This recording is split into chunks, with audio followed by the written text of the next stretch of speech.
Sa palengking ito sa Dagupan, Pangasinan, may binurong kanin na dekada-dekada nang sinasadya ng mga namamalengke. Ito ang binurburan ni Cecilia. Kasi may 3 piso, may 4 na piso, may 5 piso, may 20.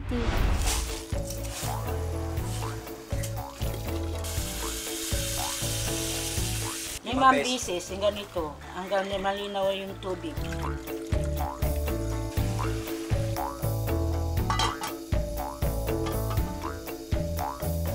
Para mas sumarap ang lulutuing binurburan, bawal na bawal daw mag-ingay at bawal na bawal din daw may sumilip habang siya'y nagluluto. Amay nanunung day, wala ag makanunung. Ya, agka makagawa binuburan. Gano'n antong sumanggawa, agka makagawa ag nabuong binuburan.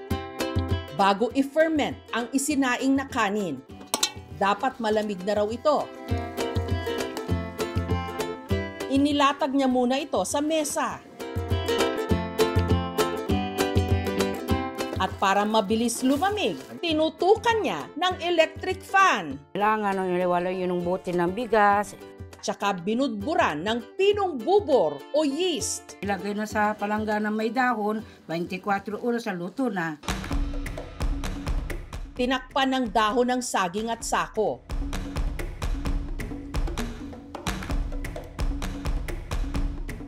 At inimbak sa bahagi ng kanilang bahay na hindi naaarawan.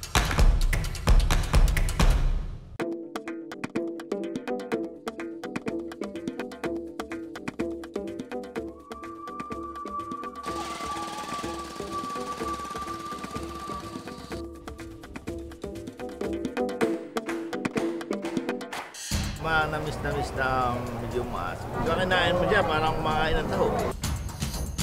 Parang may lasang alak. Hindi naman ito nakakalasing. Ayaw nila, panis na daw kanin. Yung maasim na, parang medyo mapakla. Sa pananakot na Dagupan, 50 anyos ko la. 8 years ko nung titinda na, kasama ko si mama ko. Nagturo si nanay ko nang nagawa ng binuburan.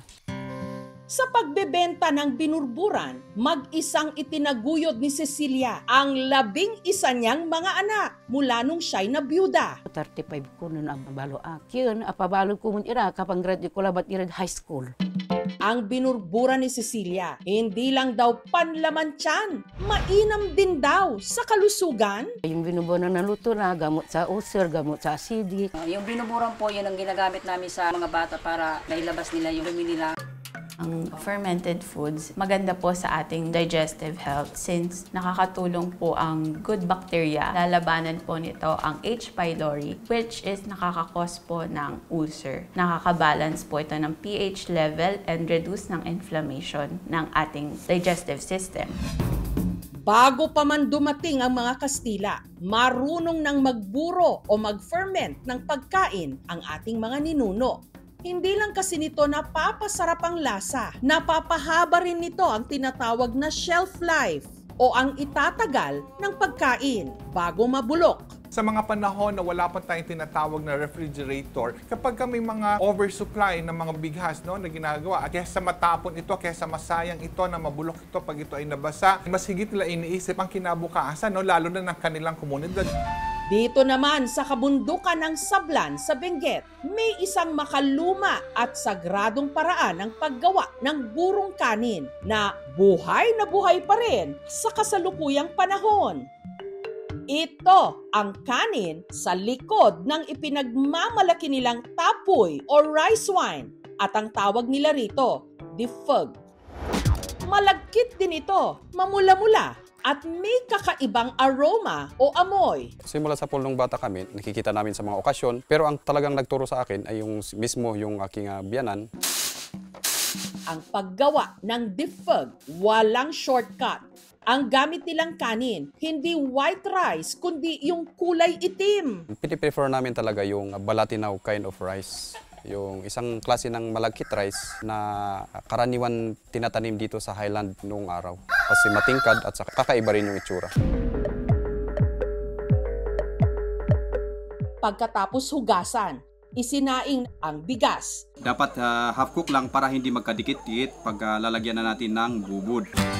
Habang iniluluto ang bigas, inihanda na ang salaw o banga.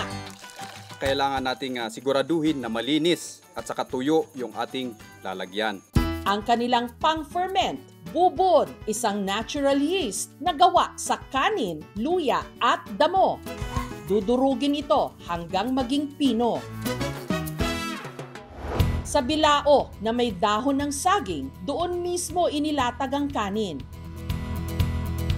Ngayong malamig na ang ating kanin, saka natin ilalagay yung bubod. Ito po yung kawayan. Kailangan natin itong ilagay dito sa gitna ng ating salaw. Para pag sakaling magtubig ay dito lang pupunta sa loob at madali natin itong i-extract.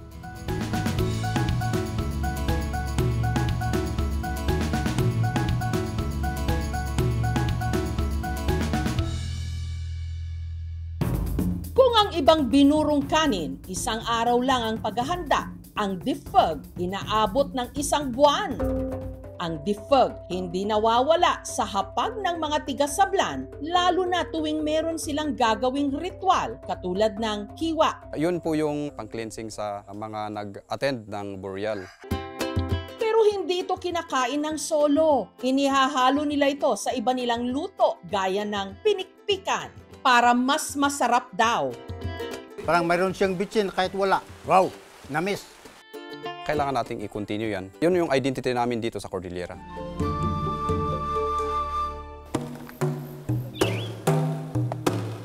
63 anyos na sila Pisa, pero halos araw-araw pa rin niyang sinusuyot ang gubat sa Esperanza, Sultan Kudarat. Mangunguha kasi siya ng mga dahon na ipambabalot niya sa ginagawa niyang binurong kanin na kung tawagin, tapay. Hindi na ako maggagawa ng tapay kung wala dahon ng alam kasi yan magbango. Hindi man pwede kung hindi alam ang makabalot sa tapay. Matapos ang ilang minutong pagsuyod sa gubat, mayroon doon oh. Nakita na nila Pisa ang mga pakay niyang dahon na hugis puso. Ang mga puno nito nasa mula 4 hanggang 10 metro lang ang taas. Mahirap kunin ang dahon ng alam sa bundok.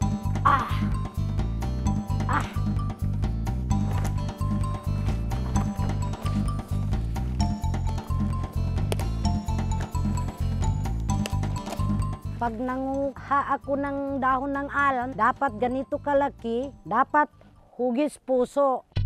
Nung nakakolekta na siya ng sapat na dahon, umuwi na siya para magluto ng tapay. Nakakapagod. Iilan lang ang marunong magluto nito sa buong Esperanza. At sila Pisa na marahil ang pinakamatanda sa kanila. Sa paggawa ng tapay, una munang nagsaing sila Pisa ng 4 na kilong bigas.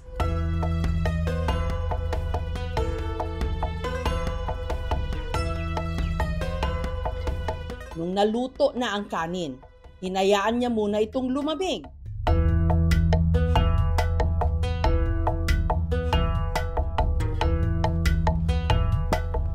At saka niya ito binudburan ng bubol o yeast. Ang kanin, sunod niyang ibinalot sa mga nakolektang dahon. Hindi natin kuriputan ang pagbenta natin.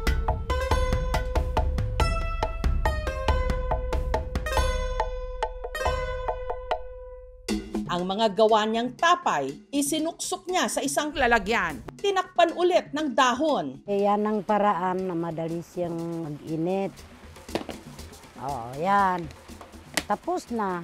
At inimbak sa isang malamig na sulok ng kanyang tahanan. Hahayaan niya itong magburo o mag-ferment sa loob ng 24 oras. Dati, tuwing Eid el-Fitr o huling araw ng Ramadan lang daw natitikman ang tapay nila Pisa. Yan ang pinakain sa mga tao pagkatapos magsimba. Simbolo ito ng kultura namin, mga Moro. Ay, mga mga suke, bili na kayo ng tapay.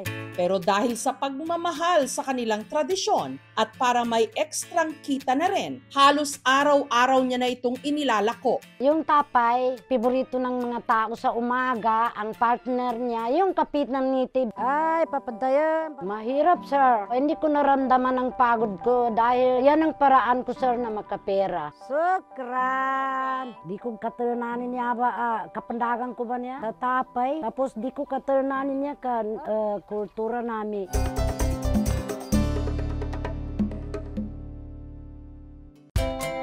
Para sa ating mga Pinoy, kanin is life. Pero may ilan tayong mga kababayan na hindi kontento sa kanin lang.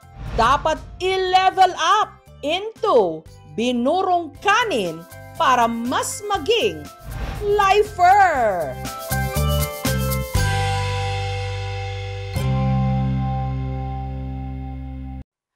Thank you for watching mga kapuso. Kung nagustuhan niyo po ang videong ito, subscribe na sa GMA Public Affairs YouTube channel. And don't forget to hit the bell button for our latest updates.